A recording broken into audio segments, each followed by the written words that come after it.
Magandang araw po sa inyo, Sir Blair. Lalong-lalo na po sa mga giliw nating tagapakinig at sumusuporta sa inyong channel. Gusto ko lang pong ibahagi sa inyo ang natatangi kong karanasan na hindi ko makakalimutan. Nangyari po yon taong 1992 nung umuwi kami sa baryo ni Lola Tanya sa probinsya ng Leyte. Namatay kasi si Lolo Rodolfo, ang nagbabantay noon sa palaisdaan ni Lola. Nung una, ayoko talagang sumama dahil hindi ako sanay sa buhay probinsya. Mas gusto ko kasi sa syudad, kasama ang mga barkada ko.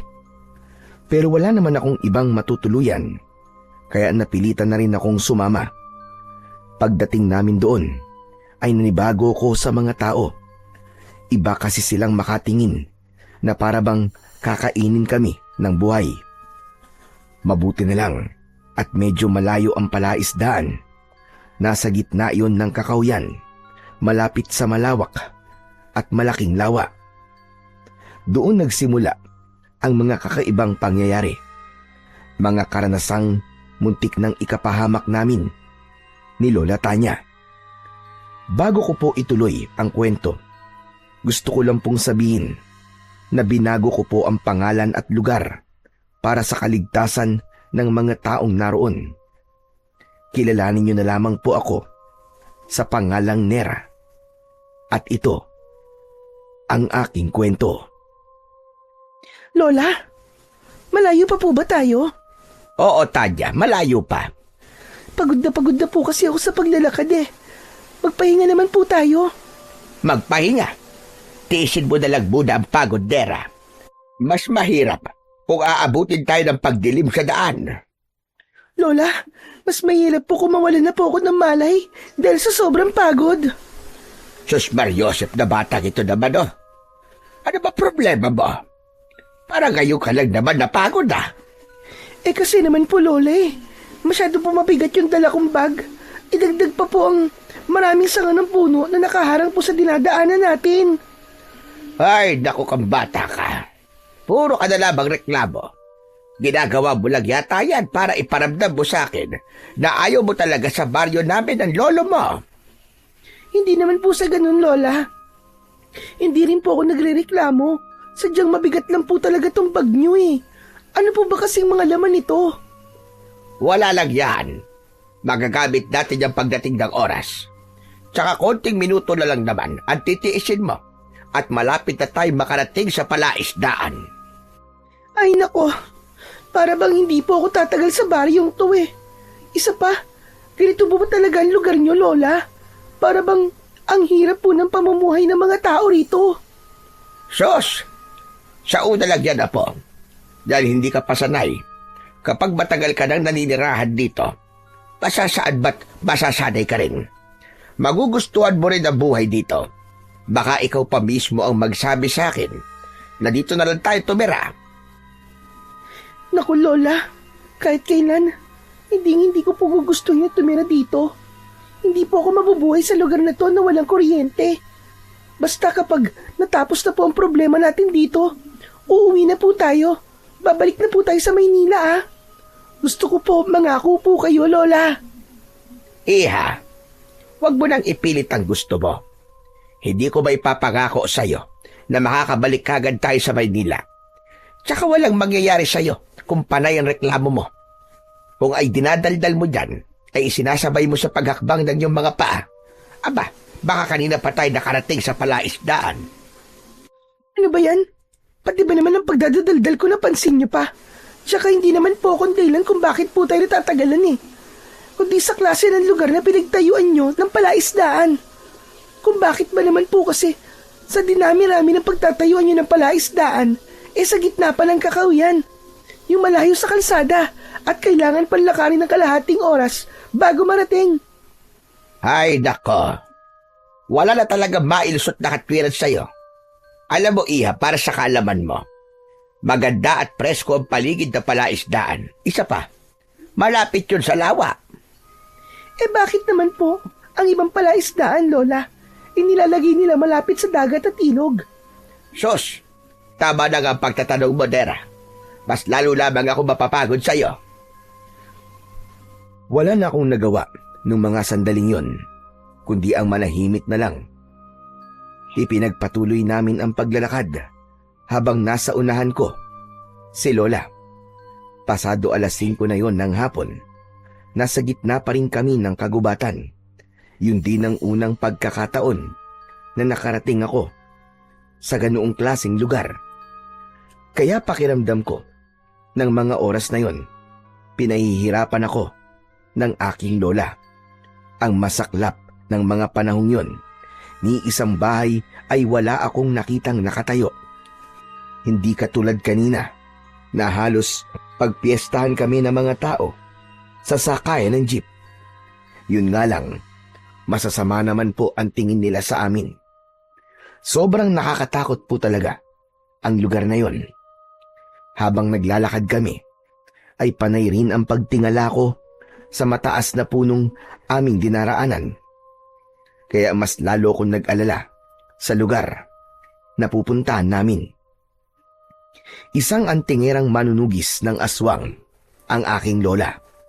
Kaya natitiyak ko na ang laman ng bag niya ay punong-puno ng ginawa niyang agimat.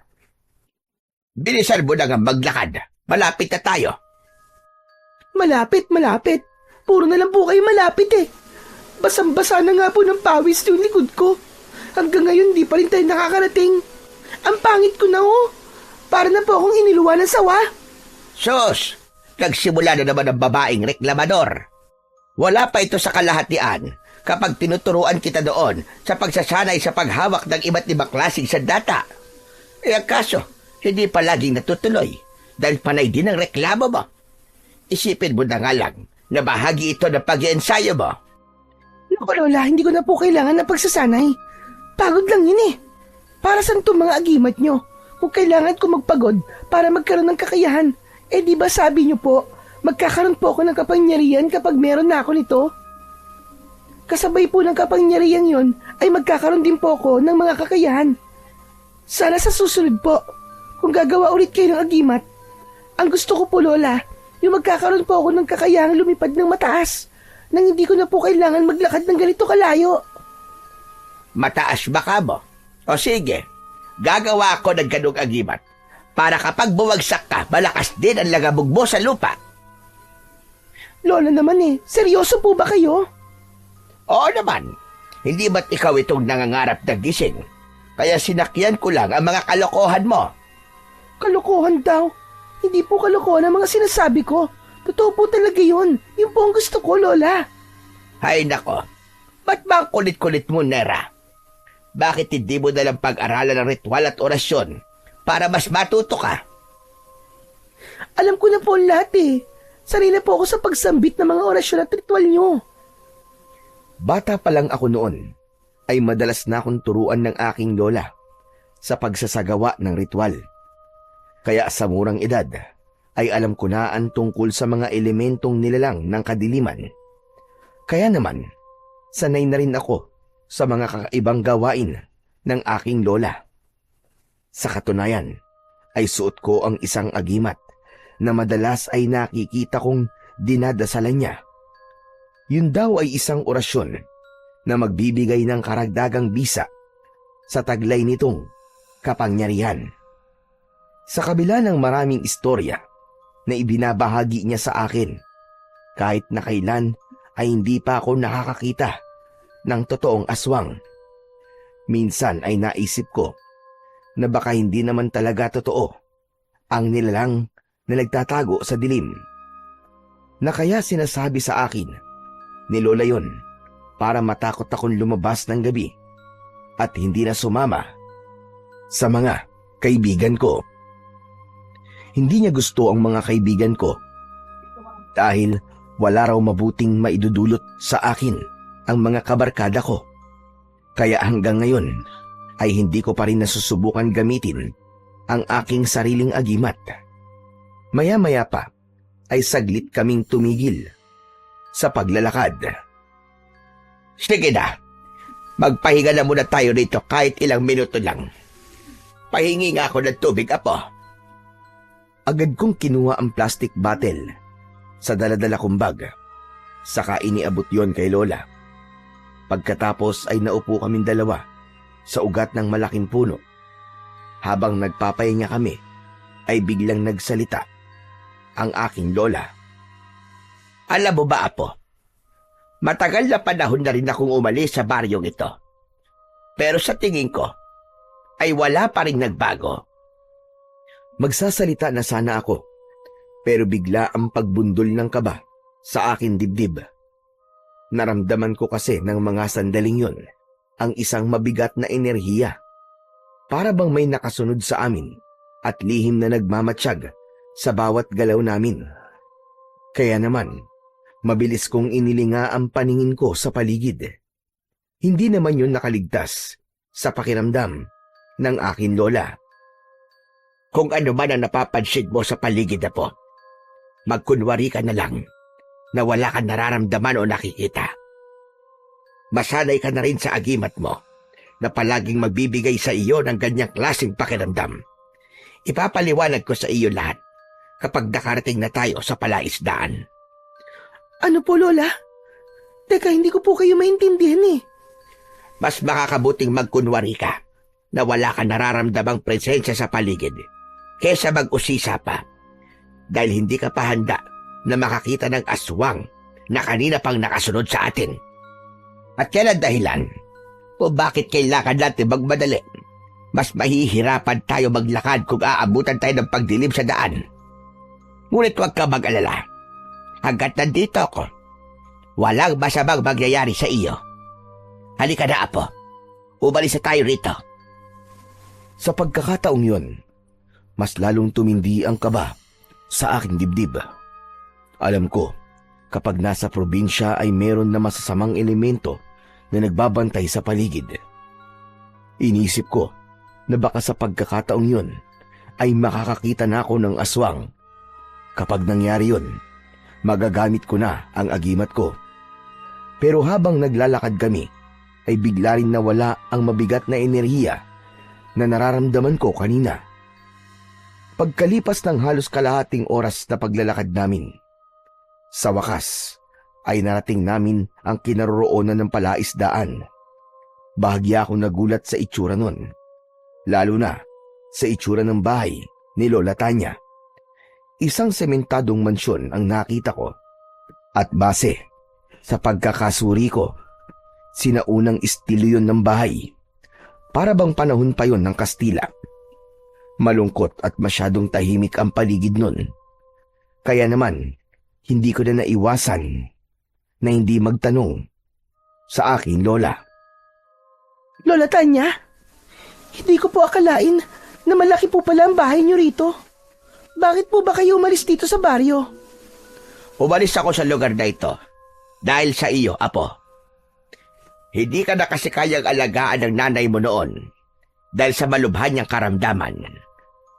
Kaya kung ilang taon ka na ngayon, yun din ang bilang ng taon na nawalay ako sa asawa ko si Rodolfo.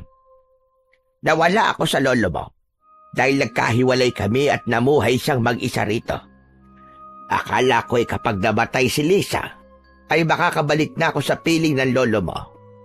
Pero, nanaig pa rin ang pagmamahal ng lolo mo sa iyo. Huwag daw kitang iwanan lalo pa't babae ka. Nakakalungkot lang isipin na namatay siya habang wala ako. Ako po pala ang dahilan kung bakit po namatay si Lolo Rodolfo na mag-isa. Sayang po, hindi ko man lang siya nakita at nakasama. Pasensya na po, Lola, ha? Dahil po sa akin, hindi niyo po nakasama na matagal si Lolo. Ay nako, kapag naaalala ko na mag-isa siya sa lugar na ito, hindi ko talaga maiwasan ang hindi malungkot para bang iniwan ko siya sa ere. Para bang bigla po ako nakonsensya. Lalo na po't alam ko na ako po ang dahilan kung bakit mas pinili niyo pong iwan si Lolo. Wala ka na bang kasalanan, Apo? Hindi ikaw ang dahilan. Si Rodolfo ang may gusto nun. Mas mahal ka niya kaysa sarili niya. Nagkataon lang na hindi niya rin maiwan ang palaisdaang ito. Kaya huwag ka na malungkot dahil siya mismo ang nagsabi na huwag kitang iiwan at magpapadala na lamang daw siya ng pera sa atin. Ang palaisdaan na ito ang sumuporta sa lahat ng mga pangangailangan natin sa Maynila. Kaya ang gusto ko, pahalagahan mo rin ang palaisdaan na ito. Lola, sinasabi niyo po ba na balak niyo pong magtagal dito? Hindi ako sinagot ni Lola Tanya sa tanong ko. Sa halip, tumingin siya sa palaisdaan. Isang malalim na buntong hininga ang narinig ko mula kay Lola. Naisip ko na kung hindi nagsabay ang pagkamatay ng tatay at lolo ko, siguro ay naihatid man lang namin sa huling hantungan si Lolo Rodolfo. Bigla ko naramdaman ang lungkot at sakit nang balikan ko ang bahagi ng nakaraan na yon. Nadagdagan ang lungkot ni Lola nang pumasok kami sa loob ng mansyon. Habang abala si Lola Tanya, ay naisip ko na puntahan kagad ang magiging silid ko. Pagpasok ko roon, ay tumambad sa aking paningin ang isang katre. Inilapag ko roon ang aking bag, saka binuksan ang bintana. Natanaw ko ang likod ng bahay at sumalubong sa akin ang sariwang hangin mula sa kakauyan. Maganda naman sana ang lugar, kaya lang ay wala akong makitang mga bahay na nakatayo malapit sa mansyon ni Lola Tanya. Grabe, ang lungkot naman ng lugar na to. Para bang mabigat sa dibdib ang tumira dito. Sana lang talaga hindi kami tumira dito. Pagkatapos kong makita ang paligid, inilagay ko sa maayos na lagayan ng bag ko. Saka ako bumalik sa kusina. Nadatnan ko si Lola Tanya habang sinusuri niya ang kalan. Kahit hindi siya umiimik, ay nakikita kong masakit para sa kanya ang makita ang itsura ng pamumuhay noon ni Lolo Rodolfo. Tahimik ko siyang pinagmasdan mula sa pintuan na aking kinatatayuan. Napansin ko na para bang dinadasalan niya ang kalan. Pagkatapos ay nagpabaga siya ng apoy at pinausukan ang mga kalderong naroroon. Kaya bigla kong naunawaan na ang ginagawa ng aking lola ay isang uri ng ritual para sa pagtataboy sa mga elementong naninirahan sa loob ng mansyon. Habang ginagawa yon ni Lola Tanya, ay bigla kaming nakarinig ng nagtatao po sa labas ng bahay. Nagkatamaan kami ng paningin ng aking lola. Sa kanilapitan namin ang pinagmumulan ng boses ng isang lalaki. Paglabas namin sa pintuan, ay tumambad sa aming paningin ang isang lalaki. Nakangiti siya habang nakatingin sa amin. "Magandang hapon po sa inyo. Ako po si Freddy. Yung sumulat po sa inyo tungkol sa nangyari po kay Lolo Rodolfo." Ah, ganun ba? Ikaw pala si Freddy. Ako si Lola Tanya at siya naman ang apo konsidera. Ang mabuti pa kaya pumasok ka na muna rin sa loob. Naku, hindi na po. Alam ko naman po na abala po kayo sa pag-aasikaso sa bahay niyo eh. Hindi naman po ako magtatagal. Ganun ba? Ay, siya nga pala. Maraming salamat sa pag-aasikaso mo sa asawa ko habang wala ako. Tatanawin ko yung isang malaking utang na loob sa iyo. Naku, walang anuman po yun, Lola Tanya. Mabait din naman po sa akin si Lolo Rodolfo eh. Isa pa, kaya po ako naparito ay para masigurado kung maayos po kayong nakarating dito sa palaisdaan. Oo, Freddy. Maayos naman kami ng apo ko na nakarating dito. Medyo nanibago lang na kaunti. Ay, siya nga pala. Maiba tayo ng usapan. Tutal, nandito ka na rin naman. Pwede mo ba ako samahan sa palaisdaan? May ilang mga bagay rin tayo na dapat pag-usapan tungkol sa asawa ko. Pwede naman po yun. Hindi naman po ako nagmamadaling umuwi eh. Ay, salamat. Ay, siya nga pala, Dera. Aalis muna kami ni Freddy, ha? Ikaw na muna magtuloy sa ginagawa ko. Huwag ka nang gumala, ha? Hindi mo pa kabisado ang lugar na ito. Opo, Lola. Talagang kabisado ng aking lola ang ugali ko. Nahulaan niya kung ano ang tumatakbo sa isip ko. Balak ko talagang gumala ng mga sandaling yon. Pero naunahan ako ni Lola. Pagkaalis nila, ay nahabol ko na lang ng tanaw ang mga ito. Malapit lang naman ang bahay sa palaisdaan, kaya hindi na ako nag-alala. Saka ko naman nilapitan ang kalan at itinuloy ang pagpapausok dito. Tinuruan ako ng aking lola noon kung paano magsagawa ng ritual, kaya hindi na rin ako nahirapan. Merong kasing kasabihan ang matatanda sa amin na kapag matagal nang walang nakatira sa bahay, ay kailangan pausukan ang kalan ng taong titira doon.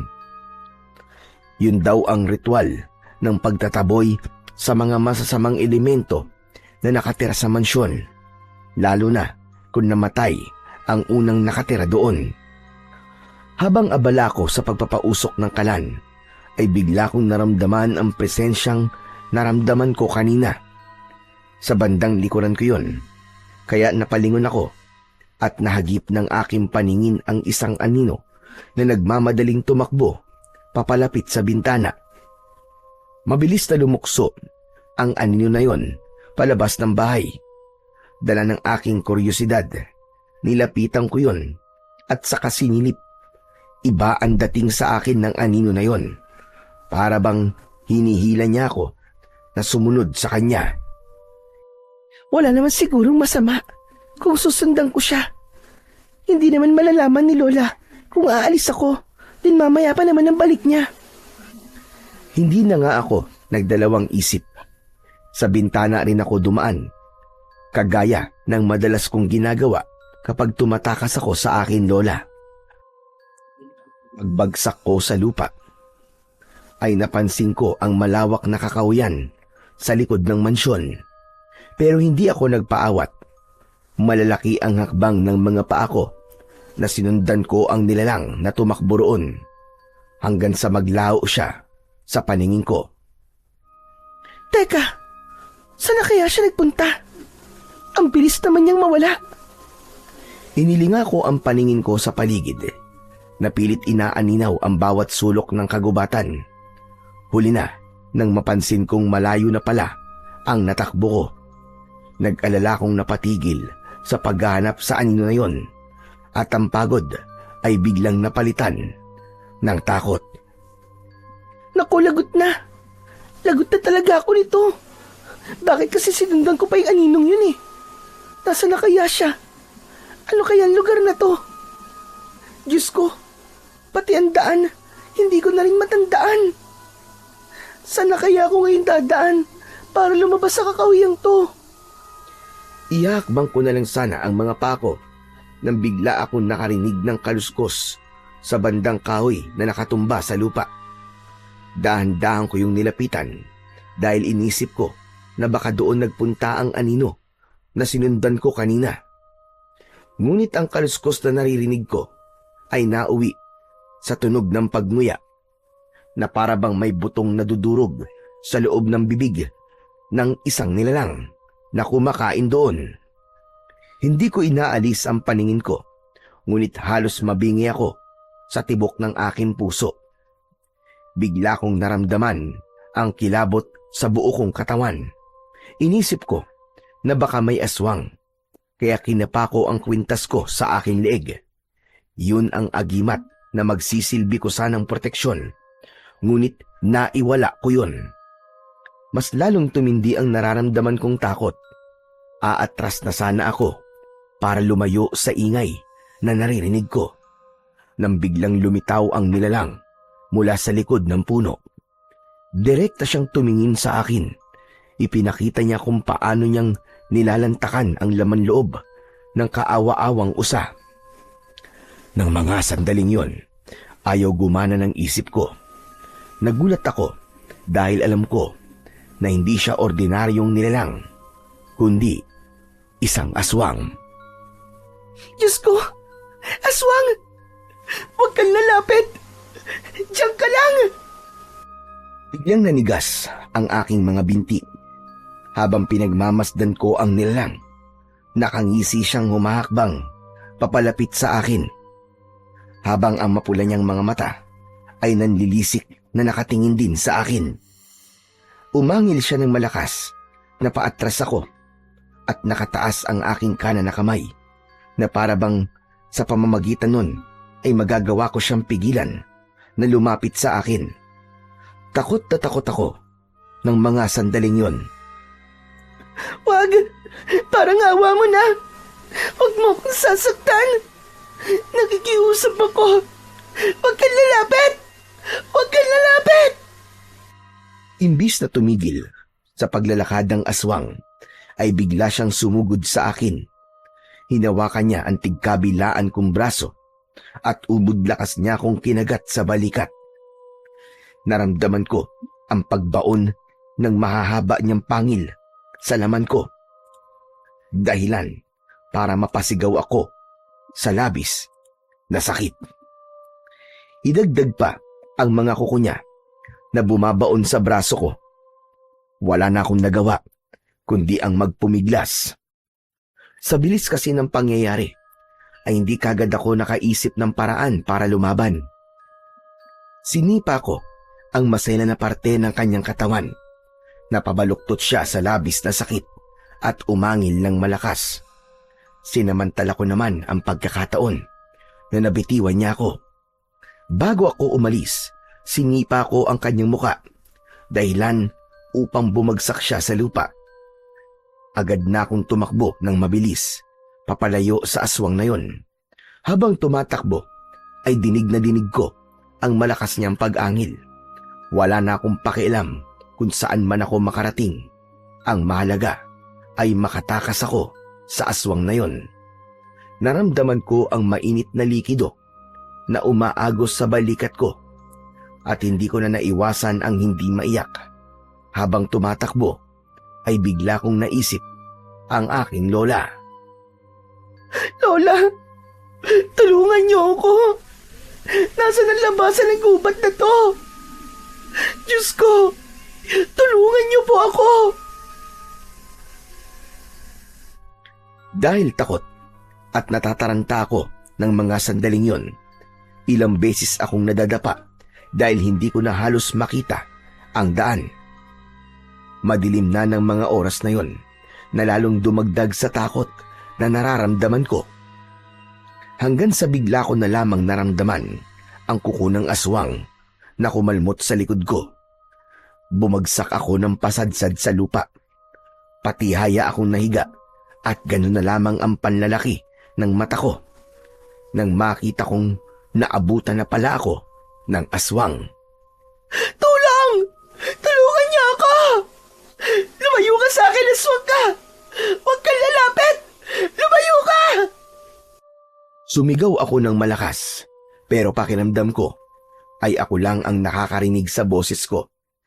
Ipinagdasal ko na lamang ng mga sandaling yon na sana ay merong tao na dumaan at tulungan niya akong makatakas mula sa aswang. Kitang-kita ko ang pagtulo ng malapot niyang laway. Bigla siyang yumuko sa paanan ko at hinawakan niya ang dalawa kong mga paa. Hinila niya ako, kaya nakaladkad ang katawan ko sa lupa. Bawat pagtama ng matatalas na bagay sa likod ko ay halos hindi ako makahinga sa labis na sakit. Pakiramdam ko ng mga sandaling yon ay katapusan ko na talaga.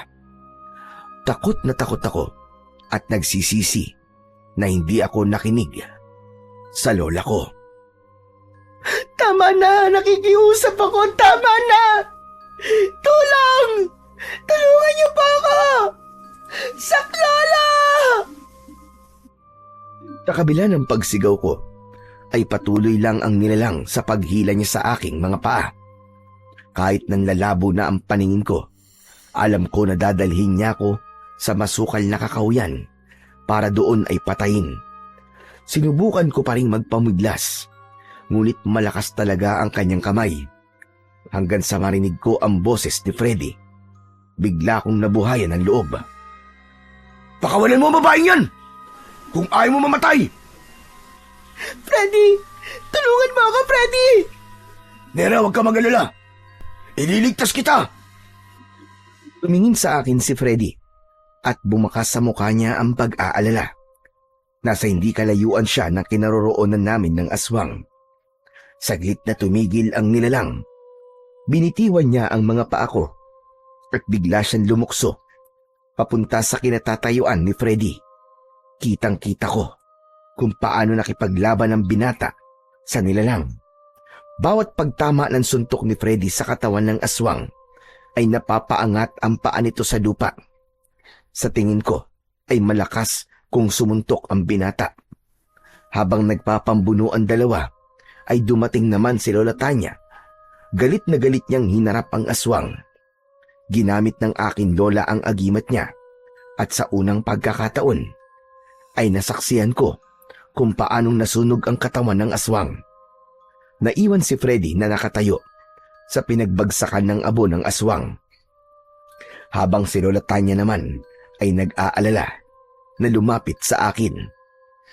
Diyos ko po, Apo. Ano ba nangyari?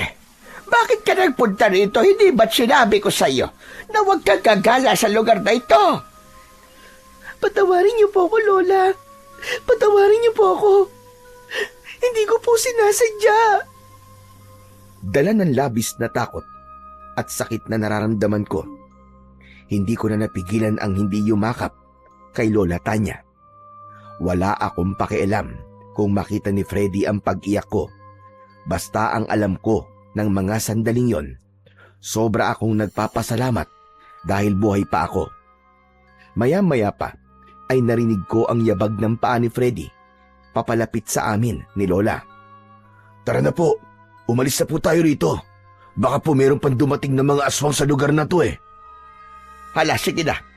Tumayo ka na, Nera. Kailangan magamot kagad ang mga sugat mo.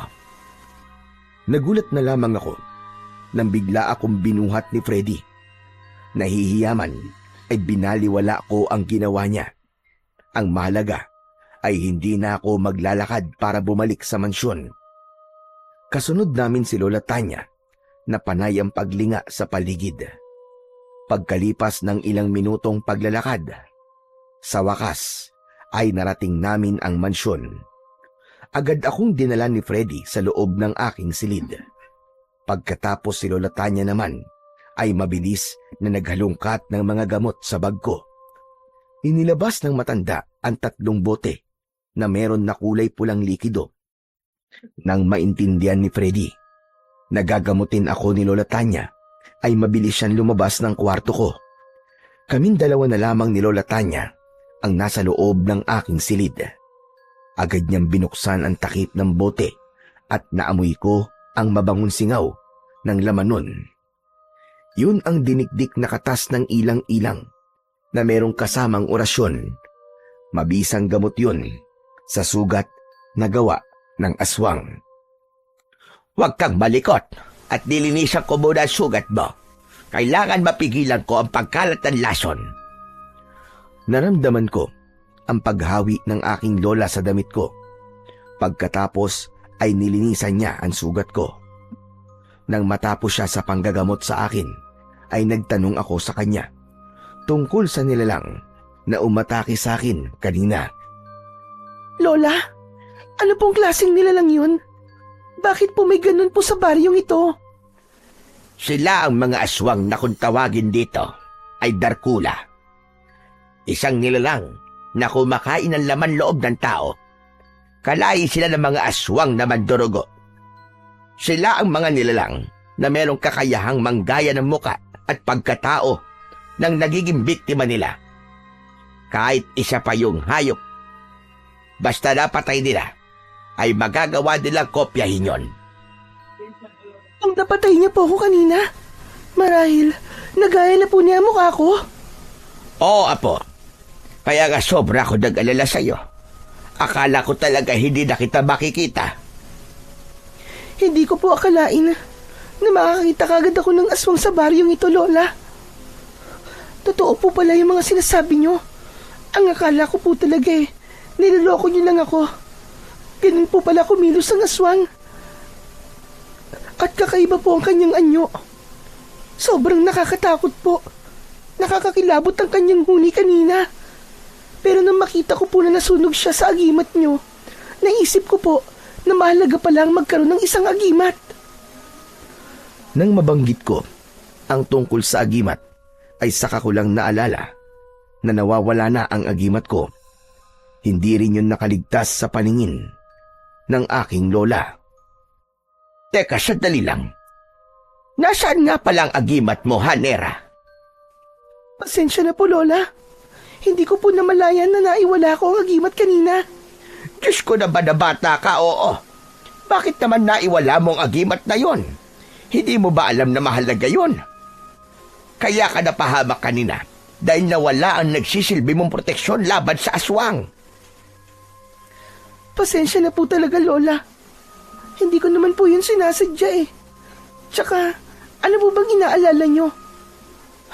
Kaya nyo naman po gumawa ulit nun, di ba, Lola? Oo nga, kaya ko nga gumawa ulit nun. Pero magkaiba ang epekto ng bago at lumang agimat. Hindi ka kasi nakikinig sa akin. Hindi ka nag-iingat. Palaging ang gusto mo ang nasusunod. Masyadong matigas ang ulo mo. Kaya siguro nawala ang agimat mo dahil hindi mo pinapahalagahan yon. Oo na nga po. Pasensya na po talaga. Pasensya. Nakakahiya tuloy kay Freddy. Pati siya ay inabala ko sa paghahanap sa iyo kanina. Mabuti na lamang at bumalik kami kagad sa mansyon. Dahil kung hindi, ba kung ano na ang nangyari sa iyo? Bakit ka ba nagpunta sa gubat na yon, ha? Nakakita po kasi ako ng anino at sinundan ko po yun. Kapag may ganun na, umiwas ka. Hindi mo ba alam ang panganib na naghihintay sa iyo roon? Kadalasan ng mga Darkula ay gumagamit ng alido na kunwari ay magpapahabol sila. Pero yung pala ay ginagamitan ka na nila ng panghila o hipnotismo para ikaw mismo ang lumapit sa kanila. Kung tutusin naman po, Lola, kasalanan niyo rin naman eh. Ano ka po? Kasi naman po, nung una pa lang, ayoko na pong umuwi rito, di ba? Kayo lang naman po mapilit. Gaano ba kahalaga ang palaisdaan nyo para ipagpalit yung kaligtasan natin? Alam naman po ninyo na marami palang aswang dito. Bakit naman po nagpunta pa tayo rito? Hindi ko inaasahan na maririnig ko yan sa iyo, Nera. Pagkatapos bumalaban kung gaano kahalaga sa amin ang lolo mong palaisdaan na ito. Akala ko, pagkatapos kong ikwento sa iyo tungkol sa mga sakripisyo ng lolo mo, magbabago ang pananaw mo sa ginagawa ko. Pero hindi. Nagkamali pala ako. Kahit po ba may aswang, wala pa rin po bang mas mahalaga sa inyo kundi ang palaisdaan? Hindi mo siguro naiintindihan kung ano ang nararamdaman ko. Isa pa, hindi lang yun ang dahilan kung bakit ako umuwi sa baryong ito. Hindi na kita pipilitin na manatili rito. Malaki ka na. Kaya kung gusto mo ay pwede ka na bumalik sa Maynila. Kesa naman ang araw-araw na maririnig ko sa iyo, ay ako may kasalanan sa nangyari sa iyo. Nang marinig ko ang sinabi ng lola ko, para bang may kutsilyong tumusok sa puso ko. Tila sumobra ako sa mga nasabi ko sa kanya. Ngunit yun talaga ang nararamdaman ko. Masamang-masama ang loob ko dahil hanggang ngayon ay nararamdaman ko na mayroong mga bagay na hindi pa sa akin sinasabi si Lola. Maya-maya pa ay naupo siya sa tabi ko. Bakit po ba hanggang ngayon ay hindi niyo pa rin sinasabi sa akin ang totoong dahilan kung bakit tayo umuwi rito? Nang maintindihan ko po kayo, Lola. Umuwi ako rito dahil sa mga aswang na patuloy na namiminsala sa mga taong nakatira sa baryong ito. Balak kong bumalik sa pagiging manunugis ng mga aswang para pigilan ang pag-aasik nila ng lagim. Ano naman po ang kinalaman natin sa mga taong nakatira rito, Lola Tanya? Kapag namatay tayo rito, hindi naman po nila tayo matutulungan eh. Kaya bakit niyo po ipagpapalit ang mga buhay natin sa mga tao? Maliban na lamang po kung may iba pa po kayong dahilan. Subalit ang lugar na ito ang dahilan kung bakit namatay si Rodolfo Apo. Naniniwala ako na hindi siya namatay sa sakit. Pinatay siya ng aswang. Nang makita ko kanina ang aswang na muntik manakit sa iyo, naisip ko na totoo ang hinala ko. Aswang talaga ang may gawa nun kay Rodolfo. Balak ko sanang ilihim sa iyo ang lahat ng mga pagdududa ko hanggat hindi pa ako sigurado. Pero ngayon, sigurado na ako. Biglang nahinto sa pagsasalita si Lola Tanya dahil hindi niya na napigilan ang kanyang sarili. Umiyak siya na para bang ang bigat-bigat ng dibdib niya. Hindi na rin ako nakapagsalita dahil iniisip ko na masakit para kay Lola na malaman na pinatay si Lolo Rodolfo. Ako naman ay hindi mapalagay dahil sa panganib na haharapin namin sa oras na tumagal pa kami sa lugar na yon. Sino po nagsabi niya sa inyo, Lola? Sino po nagsabing aswang nga po ang pumatay kay Lolo? Para isipin niyo po ang bagay na yan. Si Freddy po ba? Siya po ba, Lola?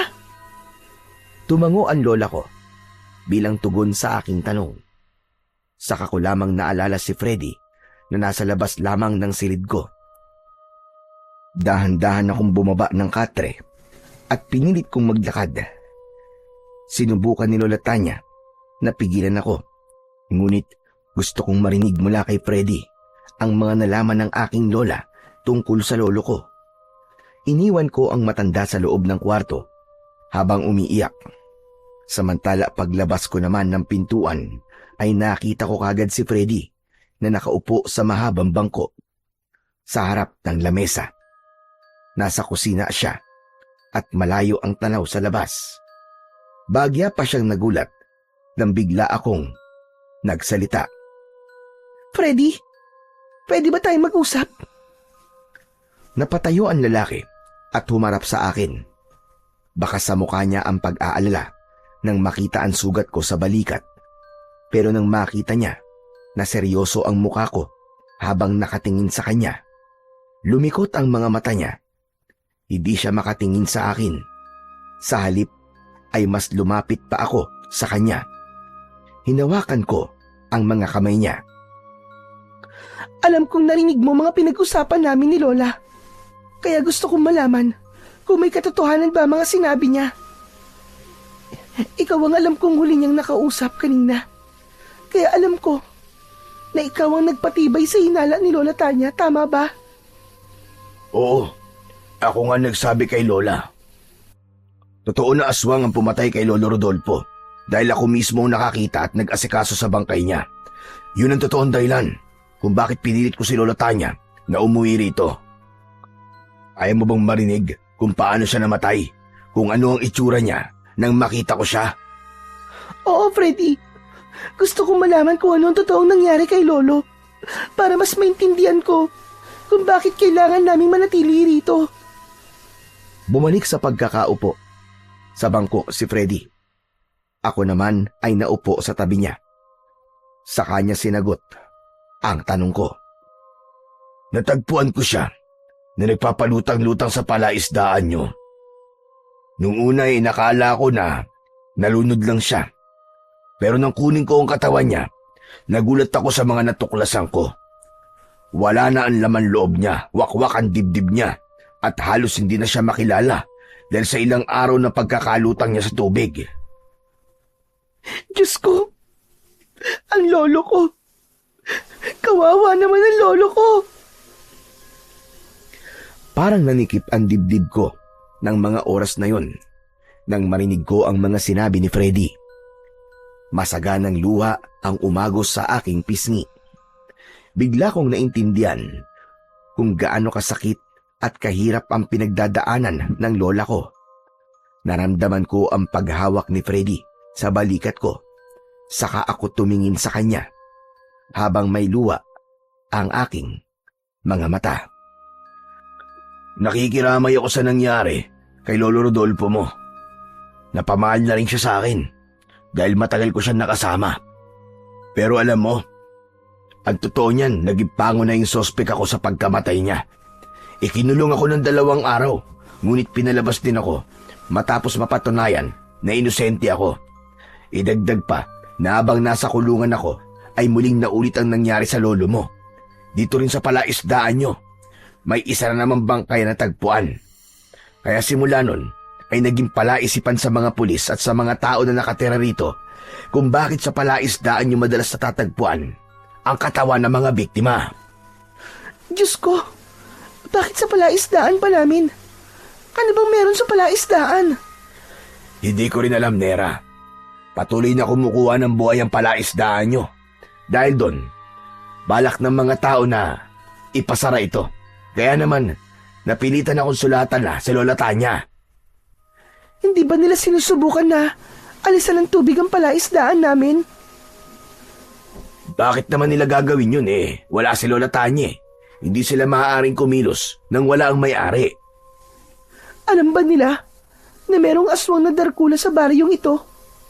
Paano kung sa palaisdaan lang namin niya tinatapon ng bangkay para hindi siya pagbintangan ng mga tao? Kahit alam ng mga tao na aswang ang may gawa nun, ang tanong tanggap ba yun sa batas? Walang maniniwala sa atin. Iisipin nila na gumagawa tayo ng kwento para pagtakpan ng krimen. Tsaka nakita mo naman, di ba? Tanging ang agimat lang ng Lola Tanya mo ang nakatalo sa halimaw kanina. Kaya yun ang dahilan kung bakit gustong manatili ni Lola mo sa palaisdaan na to. Tutulong ako kay Lola Tanya, Freddy. Bibigyan namin ng hustisya ang nangyari kay Lolo Rodolfo para mapatunayan na rin namin sa lahat na walang kinalaman ng palaisdaan namin sa pagkamatay ng mga biktima. Pero mapanganib, hindi biro ang mga aswang na makakalaban nyo ni Lola.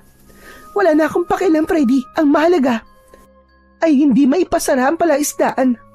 Wala akong kaalam-alam na meron na palang mabigat na pinagdadaanan si Lola. Ngayon na lamang naging malinaw sa akin kung bakit gano'n na lamang ang tingin sa amin ng mga tao nang dumating kami rito ni Lola. Akala ko, kaya gano'n ang ikinigilos nila dahil bago lamang ako rito. Yung pala, marami nang namatay sa palaisdaan namin. Siguro iniisip nila na isinumpa ang palaisdaan namin. Tama ka. Iniisip nila na isinumpa ang palaisdaan nyo at may dala kayong kamalasan. Kailangan na may gawin ako. Kailangan mabago ang tingin sa amin ng mga tao rito. Isang malalim na buntong hininga ang narinig kong kumawala sa lalamunan ni Freddy. Mabuting tao ang binata dahil nararamdaman ko na tapat ang pagtulong niya sa amin ng lola ko. Kaya mabuti na lang na hindi masama ang tingin niya sa amin. Sa isang banda ay nakahinga ko ng maluwag dahil alam ko na merong matibay na dahilan si Lola Tanya para bumalik sa pagiging manunugis ng aswang. Nang matapos kami sa pag-uusap ni Freddy, ay nagpaalam na rin siya na umalis. Naiwan ako sa kusina na malalim ang iniisip. Maya-maya pa ay nagpasya na rin akong bumalik sa aking silid. Kaya nadatnan ko si Lola Tanya. Tulog na siya habang may luwa sa mga mata. Kinumutan ko siya sa kainaplos ang buhok. Naiintindihan ko na po kung bakit sa kabila ng panganib ng lugar na ito ay mas pinili niyong bumalik para kay Lolo Rodolfo. Patawarin niyo po ako, Lola. Patawad. Isang malalim na buntong hininga ang pinakawalan ko at napatitig sa 2 bote na hindi naibalik sa bag ko. Dinampot ko ang mga yon at sinipat sa liwanag ng gasera na sinindihan kanina ni Lola Tanya. Pagkatapos ay nilagyan ko ng gamot ang mga sugat ko sa likod. Nang mawala ang pananakit nun, ay biglang bumigat ang talukap ng aking mga mata at agad akong nakatulog. Kinabukasan ay nagising ako sa mahihinang yugyug ng kamay ni Lola Tanya sa balikat ko. Bumangon ako at nagmulat ng mga mata. Nakita ko si Lola Tanya na may dalang isang basong tubig at bagong paligo na siya. Iniabot sa akin ni Lola ang baso saka tumabi sa akin ng upo. Magpalit ka ng damit at pupunta tayo sa barangay para makiusap na huwag na nilang ituloy ang pagpapasara sa palaisdaan. Para malaman na rin nila na nandito na tayo. Kung ganun po, ay isasama niyo ako sa barangay hall? Oo, Dera. Kaya maghanda ka na at pupunta na tayo ron. Naku, mapapasabak na naman po pala ako sa lakaran. Kaya lang, Lola, masakit pa po ang sugat ko sa balikat. Hindi ko po kaya maglakad ng malayo, Lola. Hindi naman malayo ang barangay dito, Apo. Hindi rin naman kita pwedeng iwan dito mag-isa. Sige na, maganda ka na. Hihintayin kita sa palaisdaan. Tumayo si Lola Tanya at lumabas ng silid ko. Ako naman ay nagpalit na ng damit at inayos ang sarili ko. Pagkatapos ay lumabas na ako ng aming bahay. Naglakad lang ako ng ilang minuto at natanaw ko na si Lola Tanya. Abala siya sa pagsaboy ng pagkain para sa mga isda. Nang makalapit ako sa kanya, saka lang siya tumigil sa pagpapakain sa mga isda. Lola, tayo na po. Para maaga po tayo makabalik sa mansyon. Medyo masakit pa rin po kasi ang sugat ko sa balikat eh. Tumingin lang siya sa akin. Pagkatapos ay dumukot siya sa bulsa at ibinigay niya sa akin ang isang uri ng kwintas. Tinanggap ko naman yun at sinipat ang palawit noon.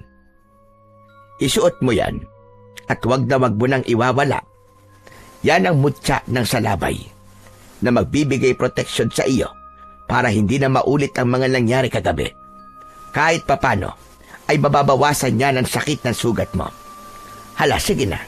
Isuot mo na nang makaalis na tayo. Agad ko yung isinuot sa leeg ko. Pagkatapos ay sinundan ko si Lola Tanya sa kanyang paglalakad. Tama ang sinabi ng aking lola na wala ang sakit ng sugat ko at kahit papano ay hindi ako nahirapan sa paglalakad. Pagkalipas ng ilang minuto, sa wakas ay narating namin ang gilid ng kalsada. Napansin ko na halos dikit-dikit ang mga bahay na naroon. Gawa ang mga yon sa kugon at kawayan. Sa likod naman ng mga bahay ay ang malawak na lawa. Hindi ko agad napansin na marami palang nakatirang tao roon. Lumabas ang mga tao sa kanilang bahay. Masama ang tingin nila sa amin. Ngunit binaliwala ko yun. Mas lalo kong pinakiramdaman ang kilos nila. Nag-alala ko na baka bigla kaming kuyugin ng mga tao dahil ang tingin nila sa amin ay may dala kaming kamalasan. Hindi ako bumitaw sa braso ni Lola. Ipinagpatuloy namin ang paglalakad hanggang sa makarating kami sa barangay hall. Nakita ko ang isang matandang lalaki na seryosong nakaupo sa harap ng lamesa habang abala sa pagbabasa sa hawak niyang papel. Magandang umaga sa iyo, Kapitan. Ako nga pala si Lola Tanya at kasama ko naman ang aking apo na si Nera. Ako naman po si Kapitan Eli. Ano po ba ang kailangan ninyo? Nabanggit kasi sa akin ni Freddy na balak mo raw ipasara ang palaisdaan ko.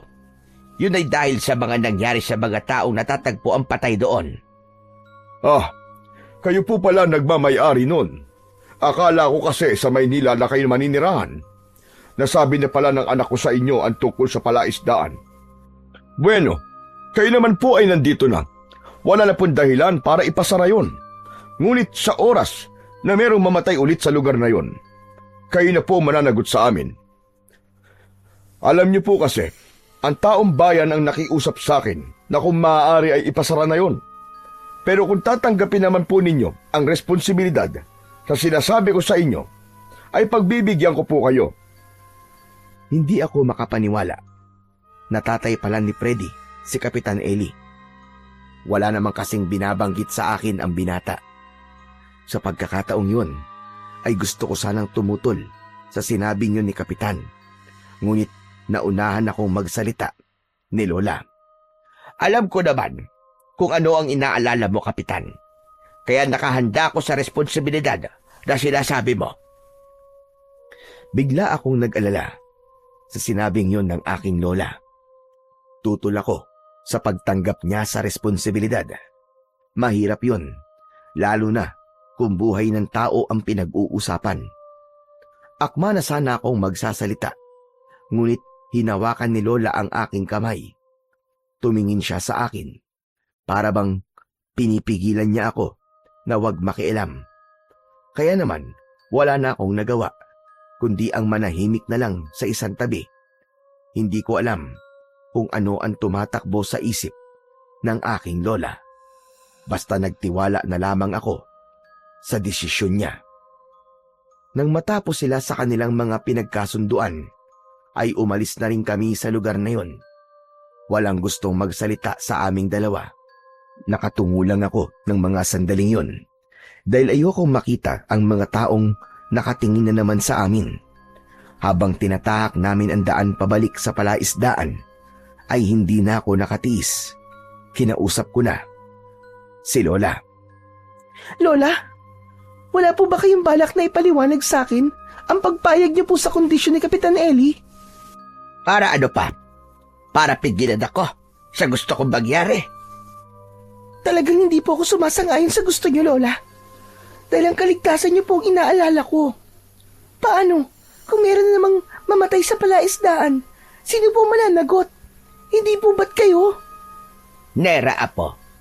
Alam ko naman na alam mo na ang tungkol sa totoong nangyari kay Rodolfo, hindi ba? Dahil hindi ka nagulat kanina at alam ko rin na si Freddy ang nagsabi sa iyo. Pero bakit hindi mo ako naiintindihan? Tumigil si Lola Tanya sa paglalakad sa tapat ng palaisdaan at ibinaling ang paningin sa akin. Sana maunawaan mo kung bakit ko ito ginagawa. Masama ang loob ko sa nangyari sa lolo mo. Mas matatanggap ko sana kung namatay na lang siya sa sakit. Pero Apo, pinatay ang lolo mo ng isang aswang. At habang nabubuhay ako, hindi ako titigil hanggat hindi ko nakakabit ang hustisyang nararapat para sa kanya. Kung kinakailangan na bumalik ako sa pagiging manunugis ng aswang ay gagawin ko. Mapigilan ko lang ang paggasik ng lagim ng mga aswang. Pero, ano po ang kaugnayan ng palaisdaan sa pagtanggap niyo ng kondisyon ni Kapitan? Para ipakita sa aswang na hindi niya ako masisira sa mga tao.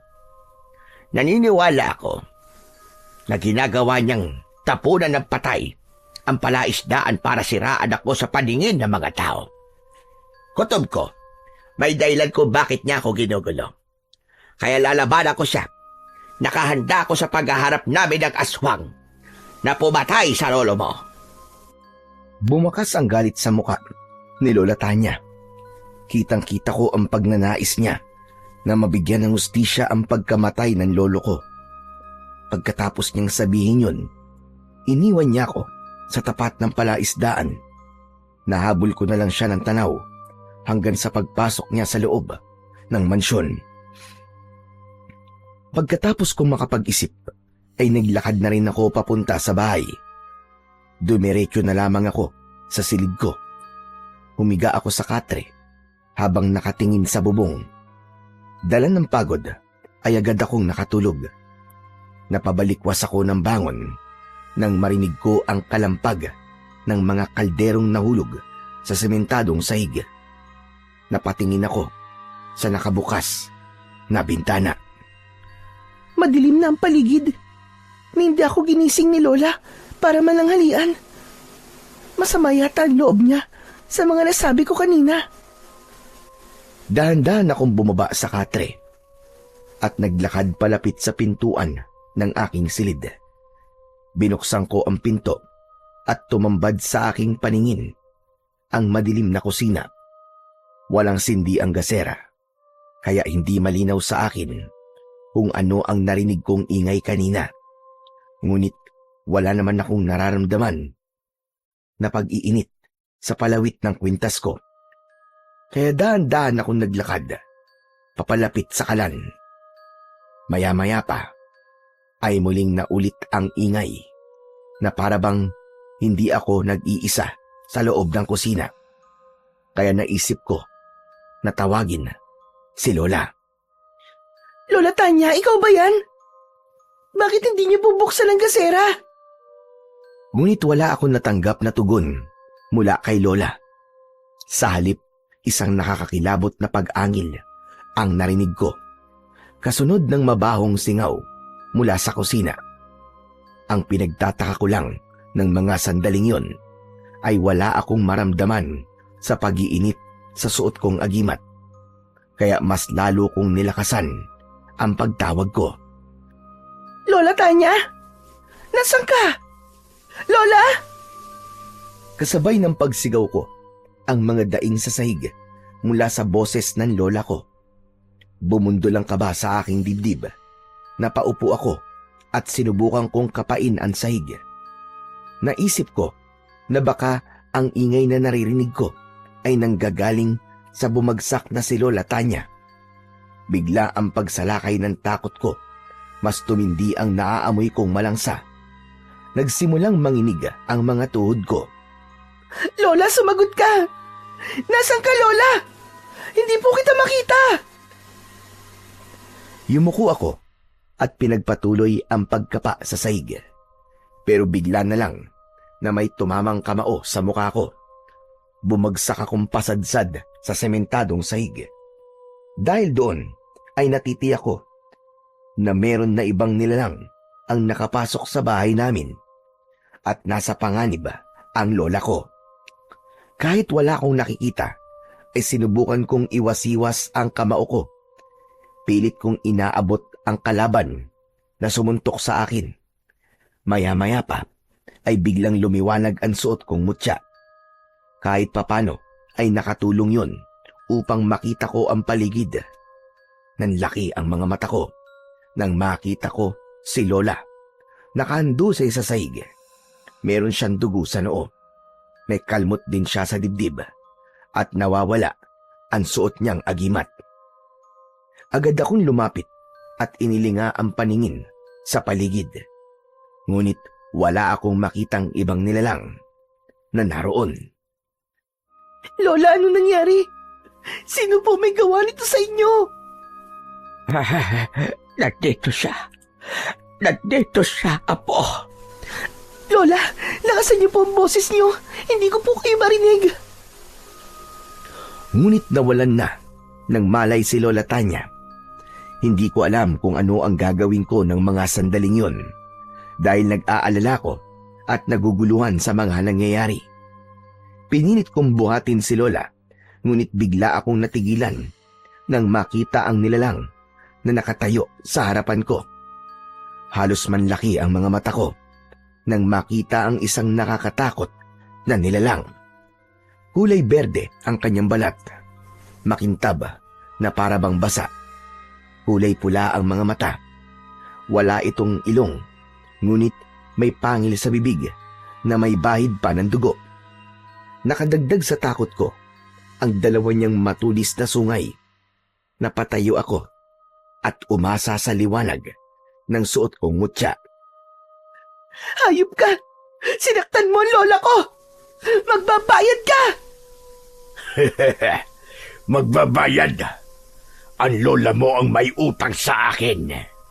Binatay niya ang pamilya ko. Naniningil lang naman ako ng pautang. Wala akong alam sa mga pinagsasasabi mo. Bumalik ka sa impyernong pinanggalingan mo! Hindi ako babalik sa impyerno nang hindi kasama ang lola mo. Nagbalik ako para maghiganti.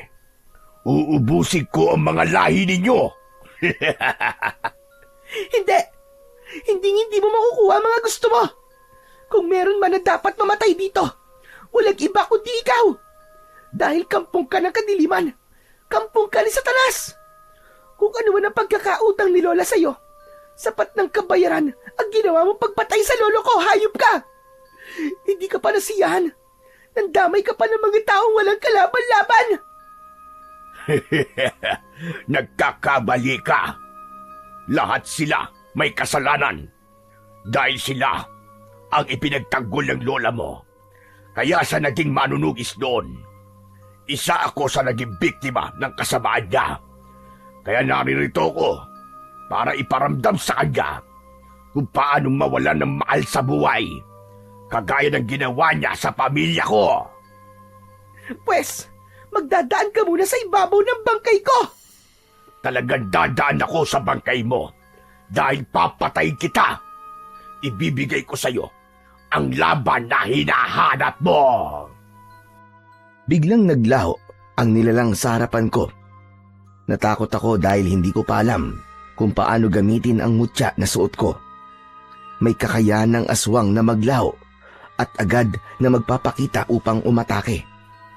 Kaya nang muli siyang magpakita sa harapan ko, ay hindi ko na naiwasan ang pagtama ng kamao niya sa tiyan ko. Gumanti ako ng suntok sa mukha niya, ngunit naiwasan niya yon. Muli siyang gumanti ng suntok sa akin at sa pagkakataon na yon ay tinamaan niya na ako sa dibdib. Bumagsak ako sa sahig sa tabi ni Lola. Nagtataka lamang ako kung bakit natalo ng aswang si Lola, gayong may suot siyang agimat. Maya-maya pa ay muling umalingaw-ngaw ang boses ng aswang. Walang laban sa akin ang mga agimat ninyo. Dahil para sa akin, ako ang pinakamalakas. Kaya hanggat hindi ko kayo napapatay, uubusin ko ang lahat ng mga tao rito. Dahil sa sinabing yun ng aswang, bumundol ang kaba sa aking dibdib. Inipon ko ang lahat ng lakas ko na nagpatindi sa liwanag na lumalabas sa mutya ng salabay. Bumangon ako. Agad akong sumugod sa aswang. Inatake ko siya ng suntok at sipa na tumama sa katawan niya. Sa lakas ng epekto ng kapangyarihan ko, bumalandar siya sa dingding ng pinto at nasira yon. Kahit na anong mangyari, ay hindi ko hahayaan na magtagumpay ka sa mga binabalak mo. Lalabanan kita. Kabilang ka na rin sa mga pahihirapan ko. Ikaw ang pahihirapan ko, hayop ka. Pinatay mo ang lolo ko at sinaktan mo naman ang lola ko. Kaya humanda ka dahil papatayin kita. Lalapitan ko sana ang aswang nang bigla siyang naglaho sa paningin ko. Sinubukan kong manatili sa kinatatayuan ko at pinakiramdaman ang paligid ko. Ngunit wala na akong naramdaman na presensya mula sa pesteng aswang. Sinulyapan ko si Lola Tanya at walang kahirap-hirap na binuhat ko siya papasok sa loob ng silid ko. Binuksan ko ang gasera, saka inihanda ang mga gamot. Pagkatapos kong gamutin ang sugat ng aking lola, binindehan ko pa yon ng malinis na tela, saka naupo sa tabi niya. Malakas ang nilalang na umatake sa atin, Lola. Kaya natalo niya ang agimat mo. Dahil sa pagiging manunugis mo ng aswang noon, naghihiganti na ang pamilya na napatay mo. Isang malalim na buntong hininga ang pinakawalan ko ng mga sandaling yon. Nag-aalala ako sa banta ng aswang kanina, kaya naisip kong lumabas para hanapin ang aswang. Isinara ko munang mabuti ang mga bintana at pinto para masiguro na ligtas ang aking lola. Pagkatapos namati ako na hindi basta makakapasok ang aswang sa loob ng aking silid, lumabas na ako ng mansyon. Naglakad ako ng dahan-dahan, palapit sa palaisdaan. Pagkarating ko sa tapat ng palaisdaan, ay naging alerto ako sa paligid. Alam ko na may dadalhin na bangkayang aswang na yon at itatapon na naman sa palaisdaan namin. At hindi ako nagkamali. Isang patay na baboy ramunga ang inihagis ng aswang sa tubig. Natuklasan ko na bukod sa kakayahan niyang maglaho, ay kaya rin niyang lumipad dahil sa malapaniki niyang pakpak. Bumaba ang aswang sa harapan ko at nakangising nakalantad ang kanyang malalagaring mga ngipin. Naglaho ang pakpak niya sa likod at nagsalita. Umpisa pa lang yan. Hayop pa lang ang pinapatay ko. Ngunit kapag nagmatigas pa kayo maglola, kayo na ang sunod na lulutang sa palaisdaan na yan. Gusto ko na makita niya ang pagkamatay mo. Nang malaman niya kung gaano kasakit, kung paanong mawalan ng mahal sa buhay. Pero kung nagmamadali ka na sa kamatayan mo, ay pagbibigyan kita. Kung inaakala mo na matatakot ako sa'yo, nagkakamali kang demonyo ka. Pumapatay ng taong pamilya mo. Kaya sila pinatay ng lola ko. Kaya wala kang karapatan na magiganti. Dahil kampon ka ng kadiliman.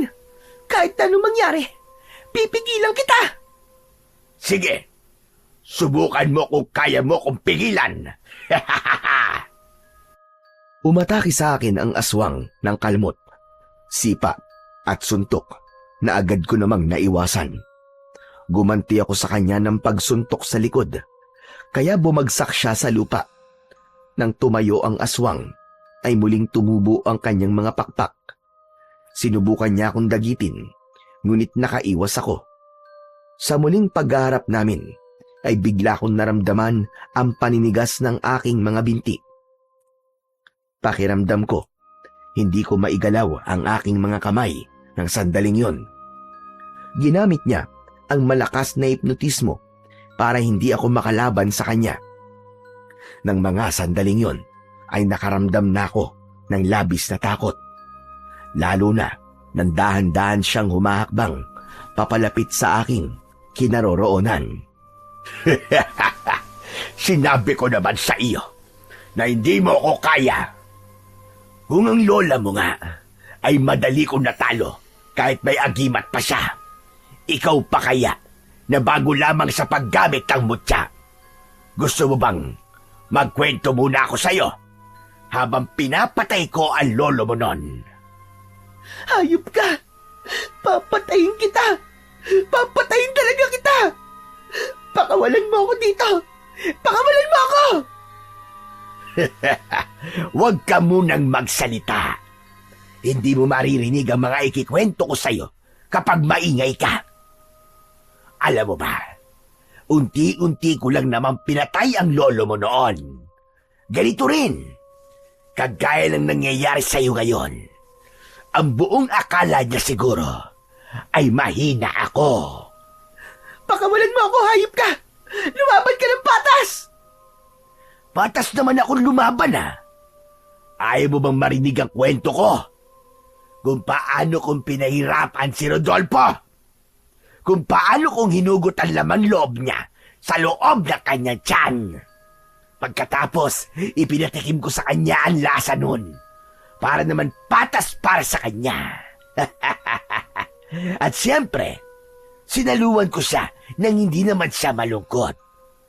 Sigaw siya ng sigaw noon. Tinatawag niya ang pangalan ng magaling mong lola. Hayop ka! Halimaw ka! Papatayin kita! Sige, lakasan mo pa ang boses mo. Nagganahan naman ako habang nagkikwento. Alam mo bang, merong isang tao na sinubukan na tulungan siya. Ayon, nauna tuloy sa amo niya. At siyempre, ipinainom ko sa lolo mo ang dugo ng pakialamerong yon. Sayang, walang nakakaalam na patay na ang tapat niyang tauhan. Sinong tauhan na tinutukoy mo? Sino? Hulaan mo para masaya. Ano? Itutuloy ko ba ang pagkikwento? Alam mo, natatawa ako sa lolo mo Kahit hirap na siyang huminga, pinagmumumura pa rin niya ako. Pinagbabantaan niya ako. Alam mo ba kung anong sumunod na nangyari? Ayon, wilakwak ko dibdib niya. Kaya yun, maaga siyang nagbiyahe papuntang impyerno. Nang marinig ko ang kwento ng aswang, parang ako ang nasaktan sa nangyari kay Lolo Rodolfo. Nagpumiglas ako at pilit na kumawala sa malakas na puwersang pumipigil sa katawan ko. Maya-maya pa, ay biglang bumagsak ang aswang. May nakabaon na palaso sa dibdib niya. Sinundan ko ang pinagmulan ng palaso. Nakita ko si Lola Tanya. Nakatayo siya. Nakataas ang kamay na may hawak pa na pana. Kumislap ang suot na agimat ng lola ko. Indikasyong humihilom na ang sugat niya. Kaya naman, nawala ang malakas na puwersang pumipigil sa aking katawan. Dala ng labis kong galit, inatake ko kagad ng suntok ang aswang na nakahiga sa lupa. Pinutol ko ang palaso sa dibdib niya at paulit-ulit ko yung isinaksak sa katawan niya. Pero nagawa pa rin niyang maglaho At kahit wala na ang nilalang sa harapan ko, paulit-ulit ko pa rin sinuntok ang lupa. Pinigilan naman ako ni Lola Tanya. Apo, tama na! Tama na, Apo! Dumudugo na ang kamay mo, itigil mo na yan! Lola, ang hina ko. Hindi ko siya napatay. Alam ko na po ang ginawa ng aswang na yung kay Lolo Rodolfo. Kaawa-awa naman po si Lolo. Pinahirapan siya ng halimaw na yon. Hayop ang halimaw na yun, Lola. Napakahina ko. Mahina ko. Inutil. Walang kwenta. Niyakap ako ng maigpit ni Lola Tanya habang umiiyak. Kahit na anong gawin ko, hindi na mawala sa isip ko ang ginawa ng aswang kay Lolo. Tahan na, Apo, tahan na. Paghahandaan na natin ang pagbabalik niya. Sisiguraduhin ko na hindi na siya makakatakas. Lola, naghihiganti siya sa inyo. Pinatay mo raw ang kanyang pamilya. Kaya iniisa-isa niya ang pamilya niyo. Kaya po ba, pilit niyo akong sinasanay na gumamit ng mga sandata at agimat? Dahil ang totoo, siya talaga ang pinaghahandaan niyo. Oo, Nera. Ngunit hindi ako nagsisisi. Maraming buhay ang naisalba ko noon. Alagad sila ng kadiliman na nag-aasik ng lagim. Dapat lang sa kanila ang mamatay. Pero paano po ang buhay na nawala? Ang buhay na nadadamay po ng dahil po sa inyo. Apo, kasama na sila sa ipaglalaban ko. Malinaw na po sa akin kung ano ang sinasabi ng hayop na yon. Kung hindi po ako nagkakamali, sinisiraan ka niya sa mga tao para itakwil ka. Tutulong po ako sa inyo, Lola. Ako po mismo ang papatay sa kanya. Nang kumalma na ang nararamdaman kong galit, ay inalalayan ako ni Lola Tanya. Hinuha niya ang pana na inilapag niya sa lupa. Pagkatapos ay sabay kaming naglakad pabalik sa bahay. Pagpasok namin sa loob ng mansyon, ay nagsindi kami ng gasera. Isinarado ng aking lola ang pintuan at mga bintana. Pagkatapos ay naupo siya sa tabi ko. Lola, ano po bang nangyari sa inyo kanina? Paano po kayo natalo ng aswang na yon? Hindi po ba't may suot po kayong agimat? Kutob ko, Apo. Kanina pa siyang nagbabatsyag sa atin at sinamantala niya ang pagkakataon na hindi ko siya nararamdaman. Magmula na dumating tayo sa baryo na to, ngayon lang nawala ang mga palatandaan sa agimat ko. Hindi ko siya naramdaman, kaya hindi ko siya napaghandaan. Sa tingin ko, ginamitan niya ako ng itim na mahika para mapigilan ang mga senyales na lalabas sa agimat ko. Kailangan natin mag-ingat dahil kaya niyang kontrahin ang kapangyarihan natin. Baka nakakalapit na pala siya sa atin nang hindi natin namamalayan. Kung sa bagay, kahit po ako, nahirapan po ako sa kanya. Wala po akong magawa para labanan siya. Makakaya mo siyang labanan na po. Natalo ka lang kanina dahil hindi mo pa alam kung paano gagamitin ang mutya na sa labay. Yan ang tatalo sa itim na kapangyarihan ng aswang na Darkula. Kaya magsasanay tayo sa paggamit mo ng pana at mutya. Hindi na maaaring maulit ang nangyari kanina, Apo. Dahil baka hindi na tayo makaligtas sa kanya. Sa pagkakataon na yon, ay naramdaman ko ang kakaibang tensyon. Nag-alala ko na baka sa muling paghaharap namin ng aswang na Darkula ay mabigo na ako at mamatay sa kamay niya. Kinabukasan ay maaga akong lumabas ng bahay. Nakita ko si Lola Tanya. Nakaharap siya sa mga lata na nakatali sa sanga ng puno. Hawak niya ang pana at sinusubukan na itutok yon sa mga lata. Nang makita niya ako, ay ibinigay yon sa akin ni Lola. Pagkatapos ay umatras at itinuro ang mga lata. Sige, tignan natin. Patamaan mo ang mga lata na yan, Apo. Gawin mo ng buong maghapon hanggat hindi mo napapabagsak ang mga yan. Pero Lola, hindi naman po ako marunong gumamit nito eh. Kaya nga tinuturuan kita. Dahil hindi sa lahat ng oras ay kasama mo ko. Kaya pag-aralan mo na ipagtanggol ang sarili mo. Wala na akong nagawa. Ng mga sandaling yon, tinanggap ko na ang pana at binalahan ko yon ng palaso. Itinutok ko ang pana sa mga lata na nakasabit sa sanga. Dahil malakas ang hangin, hindi ko yun tinamaan. Ilang beses pa ako nagpakawala ng palaso, ngunit kahit isa ay wala akong tinamaan sa lata. Kaya naman, lumapit na si Lola sa akin at siya na mismo ang gumamit ng pana. Ipinakita niya sa akin kung paanong patamaan ang mga lata. Nanlaki ang mga mata ko dahil tumagos ang palaso sa lata at tumama pa yon. Sa kasunod nito, nakangiti naman si Lola nang muli siyang tumingin sa akin. Lola, ang galing nyo. Paano pong nangyari yun? Paano niyo po nagawa yun, Lola? Magagawa mo rin yon.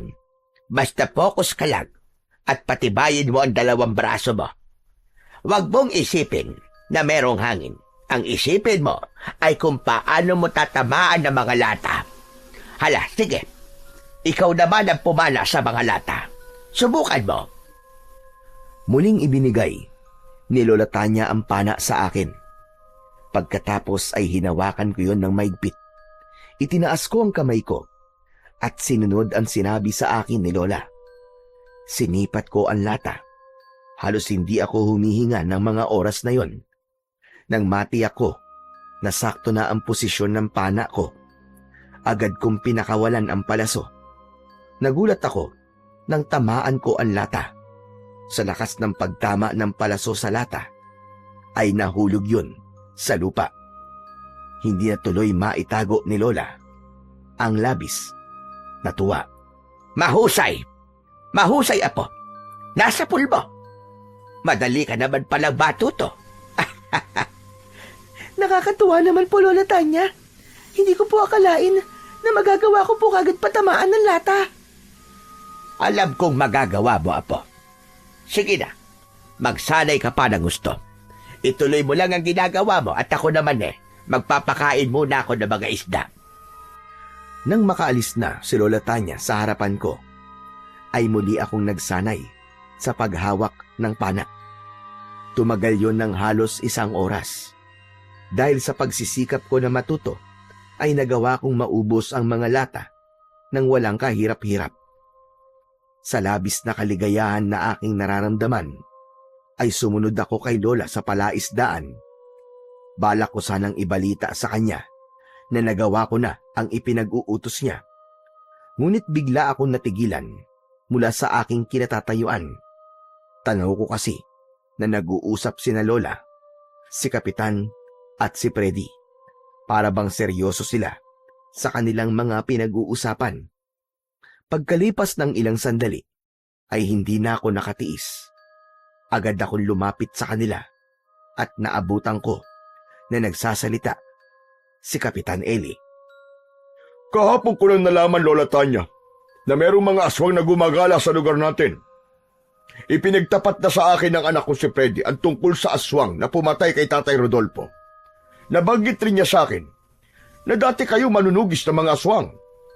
Gusto ko po sana na hingi ng tulong nyo. Balak po sana namin na isama kayo sa pagroronda sa gubat.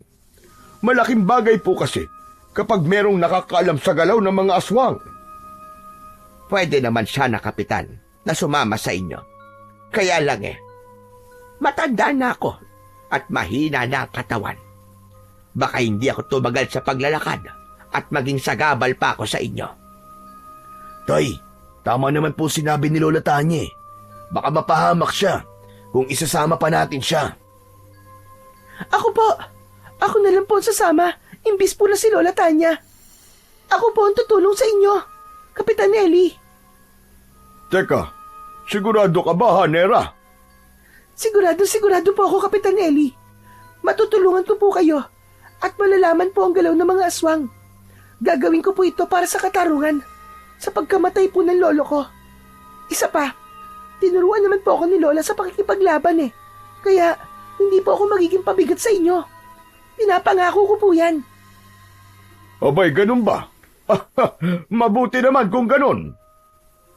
Pero Nera, baka hindi mo alam kung anong panganib ang haharapin natin sa gubat. Pagroronda ang tawag sa gagawin natin. Sigurado ka ba na kaya mo? Oo naman, Freddy. Bakit hindi?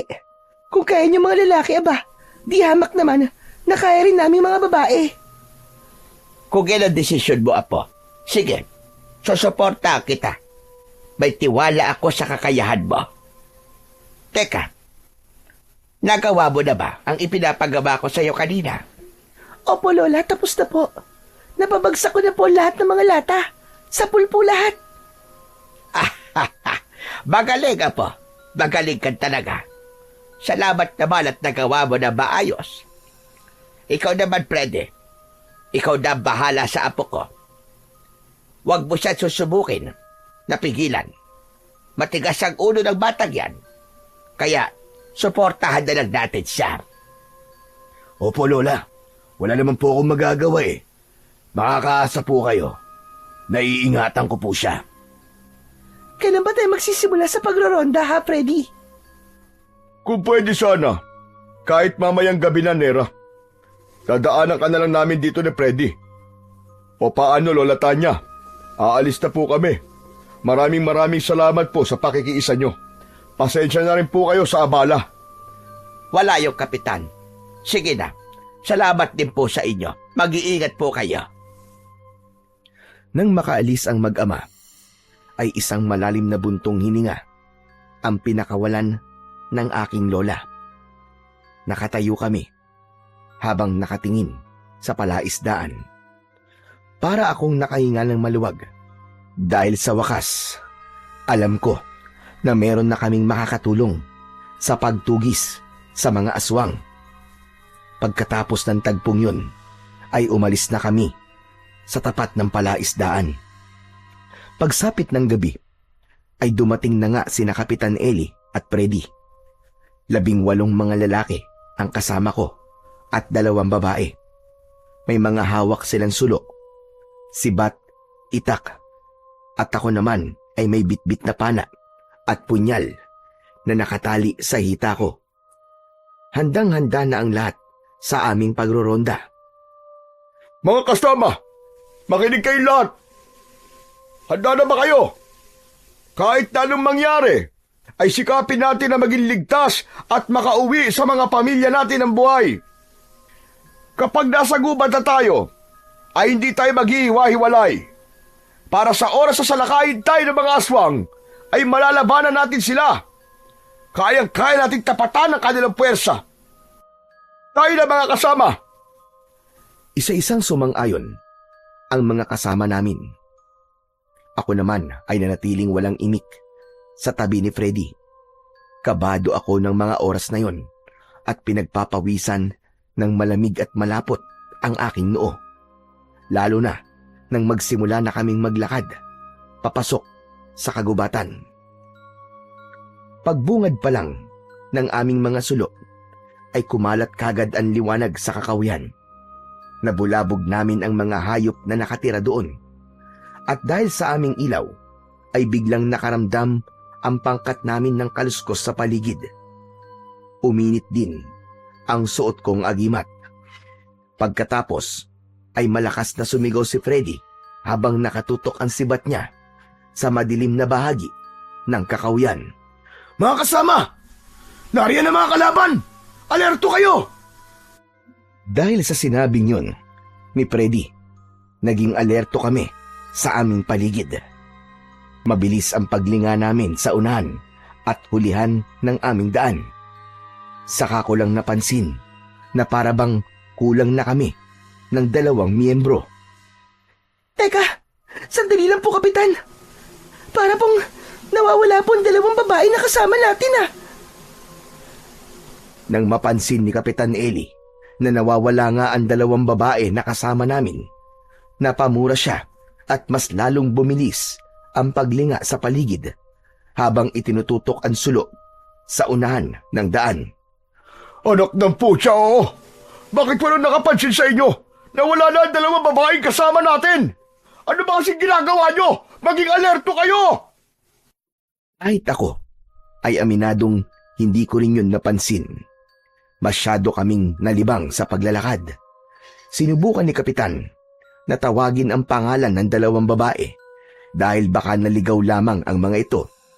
Ngunit ang narinig namin ay ang pag-angil sa paligid.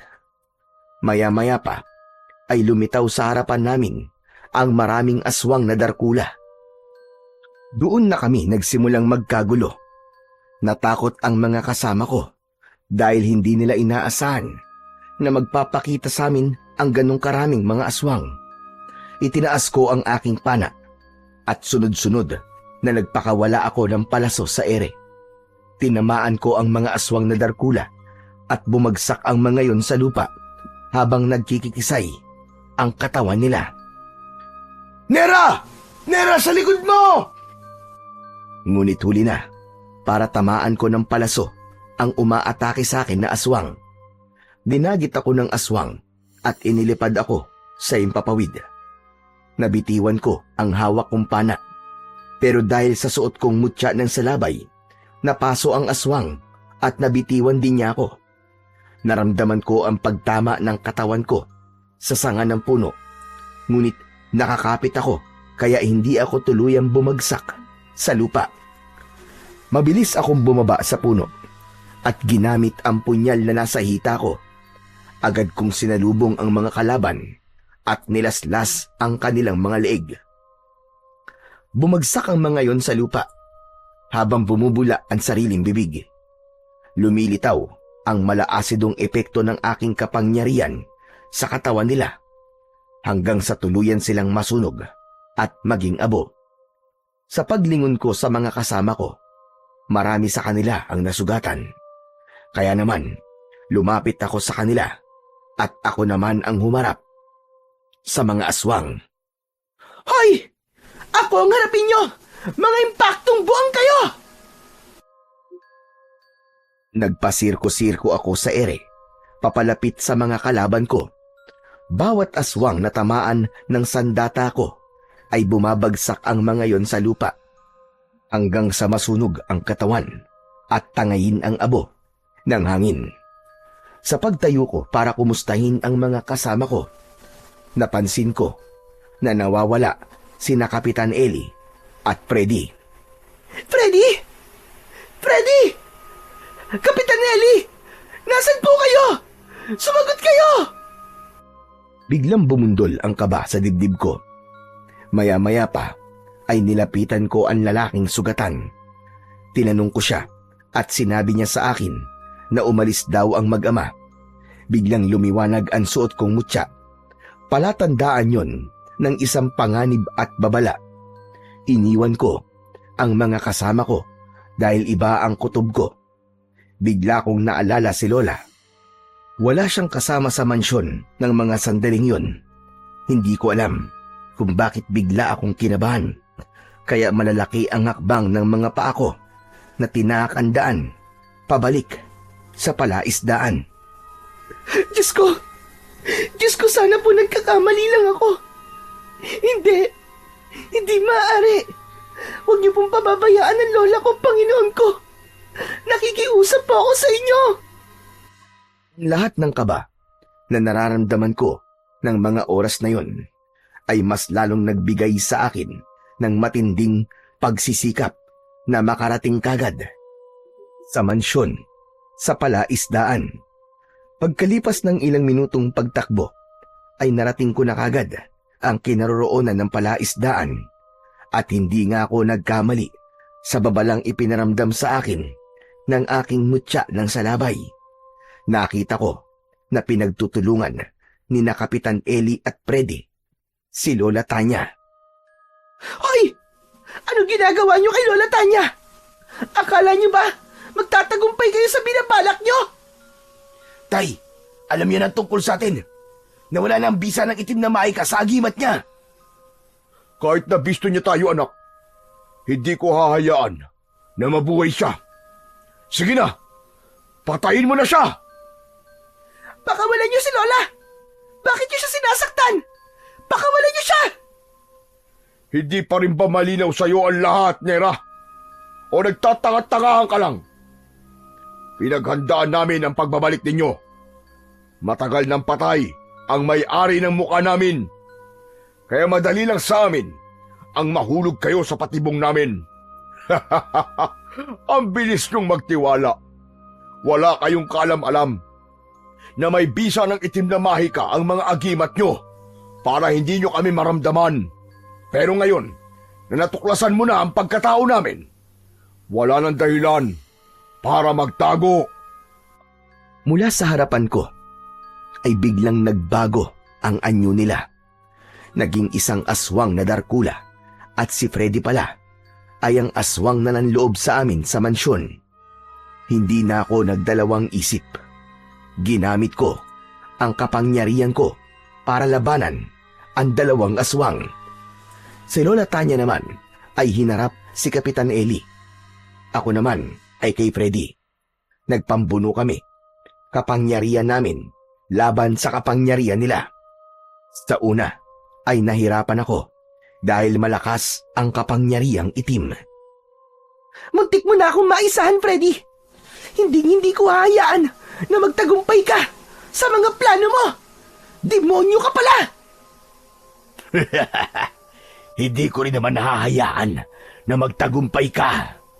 Dumating na ang paniningil namin ng tatay ko. Kaya naman, magbayad na kayo! Agad akong ginamitan ni Freddy ng kanyang itim na kapangyarihan para hindi ako makagalaw. Ngunit ginamit ko ang mutya ng salabay upang makontra naman ang kapangyarihan niyang pinakawalan. Lumitaw ang liwanag mula sa mutya at bumalot yon sa buo kong katawan. Pumikit ako at inusal ang isang orasyon na itinuro sa akin noon ni Lola Tanya. Unti-unting lumakas ang liwanag na bumabalot sa aking katawan. Dahil sa epekto ng aking mutya, tumalsik si Freddy at pasadsad na bumagsak sa lupa. Nilapitan ko siya at dahil sa matinding galit na nararamdaman ko para sa kanya, hinubad ko ang aking mutya at isinuot yun sa kanyang leeg. Kitang-kita ko kung paano ang pagkikisay ng kanyang katawan habang sinusubukan niyang tanggalin ang kwintas na mutya. Mula sa aking harapan, natunaw siya at nasunog ang katawan hanggang sa maging abo at tangayin ng hangin. Nakita ni Kapitan Eli ang ginawa ko sa anak niya. Hindi maaari. Anong ginawa mo sa anak ko, Nera? Papatayin kitang hayop ka. Papatayin kita. Pero bago yon, uunahin ko muna ang matandang ito. Tinakal ni Kapitan Eli ang lola ko. Umangat ang paa ng aking lola sa lupa. Ngunit sa kabila ng hirap na nararamdaman niya, sinubukan niya pa ring ituro ang pana. Nera, apo ko! Taputin mo ang pana, bilisan mo! Patabaan mo siya sa ulo! Magmadali ka, apo! Nakita kong nasira ang agimat ni Lola, kaya wala siyang lakas para lumaban sa aswang na si Kapitan Eli. Wala nang ibang paraan. Dinampot ko ang pana sa lupa. Itinaas ko yun at itinutok ang palaso sa muka mismo ng kalaban, direkta sa ulo nito. 2 beses kong pinakawalan ang palaso. Bumaon ang mga yon sa mata at ilong ng aswang. Nabitiwan niya ang leeg ng lola ko. Pagkatapos ay binitiwan ko ang pana at kinuhang muli ang mutya ng salabay sa lupa. Tumakbo ako ng mabilis, papalapit sa kinaroroonan ni Kapitan Eli. Saka ko isinuot ang kwintas sa leeg niya at pinagmasdan ko kung paano siyang sinunog ng aking mutya. Naramdaman ko ang pagtayo ni Lola Tanya at tumabi siya sa akin. Magkasama kaming nanood kung paanong nasusunog ang katawan ng aswang hanggang sa maging abo. Sa wakas, natalo natin sila, apo. Tayong nagwagi. Wala na ang mga aswang Ligtas na tayo pati na ang lahat ng mga taga rito. Teka, Apo, paano mo nga pala nalaman na inaatake ako ng mag-amang aswang kanina? Basta ko na lang naramdaman, Lola. Kung minsan po talaga, ang kutob ng isang tao ay nagkakatotoo. O baka, tinulungan po tayo ng Panginoon para hindi po sila magtagumpay sa kanilang mga binabalak. Iba talaga gumawa ng paraan ng Panginoong Diyos natin, anak. Mas malakas pa siya sa butya na taglay mo, Apo. Siya ang pinakamakapangyarihan sa lahat. Siya ang dakilang lumikha. Opo, Lola. At napatunayan ko po na palagi niya po tayong ginagabayan. Salamat. At nabigyan na po natin ng hustisya ang nangyari po kay Lolo Rodolfo. Nakakalungkot lang po kasi ginamit ang mukha ni Freddy para sa kasamaan. Siya pala ang tauhan na tumulong po kay Lolo noon. Isa siyang bayani, Lola. Ipagdasal na lang natin ang kaluluwa niya, Apo. Kaya huwag ka nang malungkot.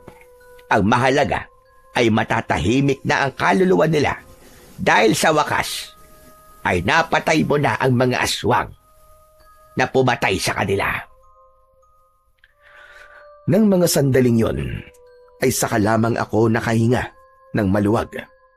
Sa wakas, ay natuldukan na ang paggasik ng lagim ng mga aswang na Darkula.